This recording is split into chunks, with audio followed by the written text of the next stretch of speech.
ரீசெண்டாக Honor 10,000 mAh பேட்டரியோட Win series phones launch பண்ணாங்க. லிட்ரலாக அதுக்கு அடுத்த நாள் 10,001 mAhோட ரியல்மி ஃபோன் லான்ச் பண்ண போகிறாங்கன்னு லீக்ஸ்லாம் பார்க்க ஆரம்பித்தோம். எஸ், 1 mAh அதிகம். பட் இதை பற்றி ரியல்மி எதுவுமே அனௌன்ஸ் பண்ணுறதுக்கு முன்னாடியே ஆனர் அடுத்த ஃபோனை லான்ச் பண்ணிட்டாங்க. Honour power 2. இதில் 10,080 mAh பேட்டரி. பிராண்ட்ஸ் இப்படி மாற்றி மாற்றி பேட்டரி கடிச்சிக்கிறது எனக்கு சூப்பராக இருக்குது. ஆனாலும் இந்த ஃபோனை பற்றி எனக்கு ஒரு கேள்வி மட்டும் மைண்டில் நின்றுட்டே இருந்துச்சு. இதை வின்னார்டிக்கு ரொம்ப க்ளோஸாக பொசிஷன் பண்ணியிருக்காங்க. அப்போ எதுக்காக இந்த ஃபோனை லான்ச் பண்ணியிருக்காங்க? கைஸ், இன்றைக்கி வீடியோவில் இந்த பவர் 2 அன்பாக்ஸ் பண்ணுவோம். இதில் அந்த பேட்டரி போக வேறு என்னெல்லாம் இருக்குங்கிறத பார்ப்போம். அதுக்கப்புறம் எதுக்காக இதை லான்ச் பண்ணியிருக்காங்கங்கிற கேள்விக்கு விட தேடுவோம். என் பேர் ஆஷ், நீங்கள் பார்த்துட்டு இருக்கிறது C4E Tech தமிழ். வீடியோவுக்கு போகலாம்.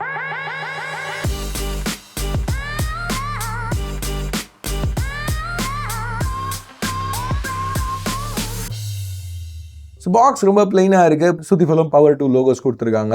நான் வாங்கியிருக்கிறது 12/256 பேஸ் வேரியண்ட். ஆனர் ஒரு 12/512 ஆப்ஷனும் ஆஃபர் பண்ணுறாங்க. RAM LPDDR5X, storage UFS 4.1. Box open பண்ணோன்னா நம்ம முதல்ல பார்க்குறது இந்த ஃபோன் தான். ப்ரொடக்டிவ் கவர்லேருந்து ரிமூவ் பண்ணுவோம். இந்த ஆரஞ்ச் எனக்கு மட்டும்தான் அப்படி தெரியுதா, இல்லை பார்க்குறவங்களுக்கும் வேறு ஏதோ ஒரு ஃபோன் மாதிரி இந்த லுக் வேறு எதுவும் இது எங்கேயோ பார்த்த மாதிரி இருக்குதா? கீழே கமெண்ட்ஸில் சொல்லுங்கள். இது போக black, white 2 colour options offer பண்ணுறாங்க. பிளாக் ரொம்ப சிம்பிளாக இருக்குது. எல்லாத்துலேயுமே மெட்டல் ஃப்ரேம் தான். பிளாக்ல வந்து அந்த பாலிஷ்ட் கிளாசி ஃபினிஷ் இருக்குது. இப்போ ஒயிட்டில் பேக் பார்த்தீங்கன்னா கொஞ்சம் சட்டிலான பேட்டர்ன்ஸ் கொடுத்துருக்காங்க. இப்போ ஒயிட், ஆரஞ்ச் ரெண்டுத்துக்குமே கலர் மேட்ச் மெட்டல் ஃப்ரேம்ஸ், ஆனால் மேட் ஃபினிஷோட. இப்போ மூணுத்துலேயுமே பேக் வந்து ஃப்ராஸ்டட் ஃபைபர் கிளாஸ் தான். ஸோ இந்த பவர் 2 ஃபிங்கர் பிரிண்ட்ஸ் ஸ்மட்சஸ்லாம் ஈஸியாக பிக்கப் பண்ணாது. இப்போ இந்த ஃப்ரேமை கொஞ்சம் க்ளோஸாக பாருங்களேன். யூஸ்வலாக இருக்கிறதோட ஆண்டனா லைன்ஸ் அதிகமாக இருக்குல்ல. இதுக்கு காரணம் ஆனரோட ஆண்டனா டிசைன். அவங்க இன்க்ளூட் பண்ணியிருக்க அந்த RF சிப். பேசிக்காக வைஃபை, செல்லுலர் ரிசெப்ஷன் ரெண்டுமே இதில் இம்ப்ரூவ்டாக இருக்குங்கிறாங்க. இப்போ இந்த ஃபோன் ஓவரால் பார்க்க நல்லா தான் இருக்குது. இன்ஃபேக்ட் வின் சீரிஸோட திக்னஸும் சரி, வெயிட்டும் சரி கம்மி தான். இந்த பேட்டரி கெப்பாசிட்டிக்கு அது ரொம்பவே இம்ப்ரெசிவான ஒரு விஷயம். இந்த கேமரா அரே, இதில் அந்த பவர் லோகோ எனக்கு பிடிச்சிருந்துச்சு. அது கீழே உள்ள பேட்டர்னும் பிடிச்சிருந்துச்சு. இப்போ இது ட்ரிபிள் கேமரா செட்டப்லாம் கிடையாது. மூணாவது வந்து வெறும் IR பிளாஸ்டர் தான் அப்படி காமிச்சிருக்காங்க. இது போக NFC, Wi-Fi 6, Bluetooth 6.0 இருக்குது. Type-C போர்ட் பார்த்தீங்கன்னா USB 2.0. Finger print scanner optical கொஞ்சம் மேலே கொடுத்துருக்கலாம். ஏன்னா இங்கே வெயிட் வந்து வின்னார்டியோட கம்மியாக இருந்தாலும் இது கொஞ்சம் ஹெவியான ஃபோன் தான். சாலிடான அந்த ஒரு ஹெஃப்ட் தெரியும் கையில் நீங்கள் பிடிக்கல. ப்ளஸ் பில்டுன்னு பார்த்தீங்கன்னா அந்த typical late 2025, early 2026 design language. So ரொம்ப கம்ஃபர்டபுளான ஃபோன்னு சொல்ல முடியாது. ஸோ இப்படி இருக்கையில் அந்த ஃபிங்கர் பிரிண்ட் ஸ்கேனர் பிளேஸ்மெண்ட் கொஞ்சம் இன்கன்வீனியண்ட்டாக இருக்குன்னு சொல்லலாம். பட் ஈரக்கையோட ஒர்க் ஆகுது. அது ஒரு நல்ல விஷயம் தான். ஏன்னா ஆனர் இங்கே வந்து IP69K ரேட்டிங் வரைக்கும் ஆஃபர் பண்ணுறாங்க இன்க்ரெஸ் ப்ரொடெக்ஷனுக்கு. சரி, அதை விடுங்களேன். இப்போ இந்த டிசைனை பற்றி என்ன நினைக்கிறீங்க? 1லேருந்து 10க்குள்ளே இதுக்கு ஒரு ரேட்டிங் கொடுக்கணுன்னா என்ன கொடுப்பீங்க? கமெண்ட்ஸில் சொல்லுங்கள். சரி, இப்போ அன்பாக்சிங்கை முடிப்போம். அடுத்து பாக்ஸில் சிம் டூல், ஒரு குவிக் ஸ்டார்ட் கைட், ஒரு transparent soft case, USB Type-A to Type-C cable, orange ஆக்சன்ஸோட, அப்புறம் ஃபைனலாக ஒரு 80 வாட் ஆனர் சூப்பர் சார்ஜர். இந்த சார்ஜரை யூஸ் பண்ணி பவர் 2 நீங்கள் அரை மணி நேரத்தில் 40% சார்ஜ் பண்ணலாம். ஃபுல் சார்ஜ் ஏறக்குறைய 1.5 மணி நேரம் ஆகுது. பட் 10,080 mAh பேட்டரின்னு சொல்லல இதை பெருசாக குறையாக பார்க்க முடியாது. கைஸ், இந்த மாதிரி ஒரு பேட்டரி இருக்கிறது நீங்கள் ஃபோனை எப்படி யூஸ் பண்ணுறீங்கிறதையே மாற்றும். ஏன்னா இப்போ ஒரு நாள் நைட் சார்ஜ் போடலன்னா பெரிய விஷயமா தெரியாது.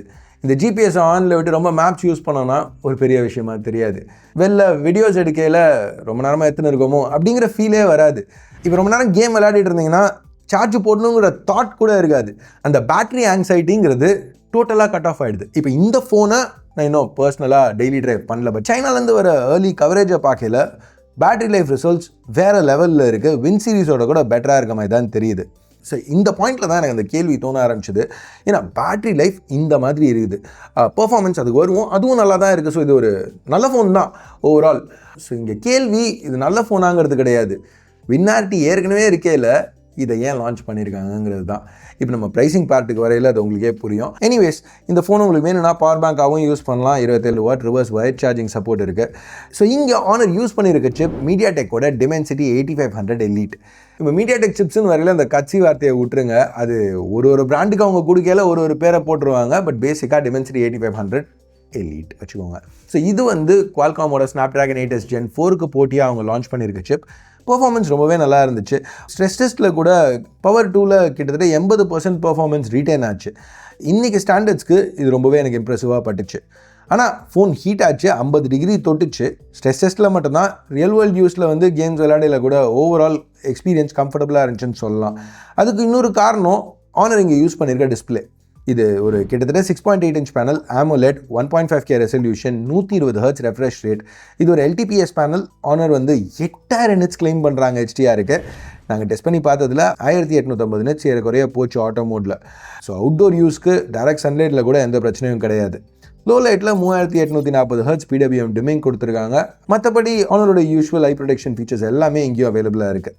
ஸோ இந்த தரமான டிஸ்பிளே கூட நல்ல லவுடாக கிறிஸ்பாக இருக்கிற சிமெட்ரிக் ஸ்டெரியோ ஸ்பீக்கர்ஸ், பேலன்ஸ்டான சேனல் அவுட்புட்டோட கொடுத்துருக்காங்க. இப்போ சாஃப்ட்வேர்னு பார்த்தீங்கன்னா Magic OS 10 Android 16 மேலே பில்ட் பண்ண வெர்ஷன். இந்தளவு பவர்ஃபுல்லான சிப் இருக்கிறதுனால எக்ஸ்பீரியன்ஸ் ரொம்பவே ஸ்மூத்தாக ஃப்ளூடாக இருந்துச்சு. இப்போ கேமரான்னு வரையில் நான் ஏற்கனவே சொன்ன மாதிரி பின்னாடி twelve camera setup, primary 50 mega pixel sensor, f1.88 லென்ஸோட பேராக இருக்குது. இங்கே OIS-ம் இருக்குது. இமேஜஸ் நல்லா இருந்துச்சு, வேறு லெவல்லாம் சொல்ல மாட்டேன், பட் யூஸபுளாக இருக்குன்னு சொல்லலாம். லோ லைட்டில் கூட results acceptable. Video 4K 60 FPS வரைக்கும் ஷூட் பண்ணலாம். செகண்டரி ஒரு ரொம்ப ஆவரேஜான 5 மெகா பிக்சல் அல்ட்ரா வைட். செல்ஃபீஸ்க்கு 16 மெகா பிக்சல் ஷூட்டர் கொடுத்துருக்காங்க. ஓகே, ஷார்ட்ஸ் நல்லா தான் இருந்துச்சு. வீடியோ ஆனால் 1080/30 தான், அது ஒரு நெகட்டிவ். இப்போ ப்ரைஸிங்னு வரையில் ஆனர் பவர் 2 சைனாவில் 2700 யுவான்லேருந்து அவைலபிளாக இருக்குது. ஸோ வெறும் ப்ரைஸை வச்சு பார்க்கல இங்கே குறை சொல்கிறதுக்கு எதுவும் இல்லை.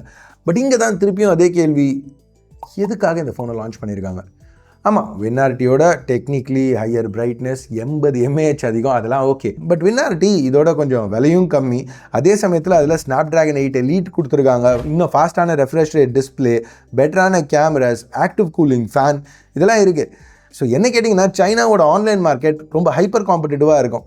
ஸோ வின் சீரிஸ் ஆன்லைனை ஃபோக்கஸ் பண்ணி லான்ச் பண்ணியிருக்காங்க. இந்த பவர் 2 இன்னொரு ஆஃப்லைன் ஃபோக்கஸ் டிவைஸ் மாதிரி தெரியுது. சைனாவில் ஆன்லைன் ஆஃப்லைன் எதில் பண்ணால் உனக்கு என்ன ப்ரோ, நம்மளுக்கு அதில் என்ன லாபம் அப்படின்னு கேட்டிங்கன்னா, யூஸ்வலாக சைனாவில் ரொம்ப காம்படிட்டிவ் ப்ரைஸில் ஆன்லைன் டெமோகிராஃபிக்கை டார்கெட் பண்ணி அவங்க லான்ச் பண்ணுற ஃபோன்ஸ் குளோபலாக லான்ச் பண்ண மாட்டாங்க. ஸோ இது ஆஃப்லைன் டார்கெட்டடுங்கையில் குளோபலாக லான்ச் ஆகிறதுக்கு சான்சஸ் அதிகம். ஸோ வின்னாரிட்டி தான் பெட்டர் வேல்யூ, இல்லைன்னு சொல்ல. ஆனால் வெறும் ஒரு ஃபோனாக பார்த்தீங்கனாலோ, இல்லை வின்னாரிட்டி அவைலபிளாக இல்லாத ஒரு மார்க்கெட்டில் இதை மட்டும் ஒரு சாய்ஸாக பார்த்தீங்கனாலோ, இந்த ஆனர் பவர் 2 ஒரு நல்ல டிவைஸ் மாதிரி தான் தெரியுது. கேமராஸ் ப்ரையாரிட்டியாக இல்லாத வரைக்கும் இந்த ப்ரைஸ்லேயும் நல்ல வேல்யூ ஃபோன் மாதிரி தான் தெரியுது. இந்த ஃபோனை பற்றி நீங்கள் என்ன நினைக்கிறீங்க? இது குளோபலாக லான்ச் ஆனால் நல்லாயிருக்கும்னு நினைக்கிறீங்களா? கீழே கமெண்ட்ஸில் சொல்லுங்கள். ப்ளஸ் அப்படியே அந்த like button, subscribe, bell icons இதெல்லாம் ப்ரெஸ் பண்ணுங்கள். ஸோ அவ்வளோதான் இந்த வீடியோவுக்கு. Ash out.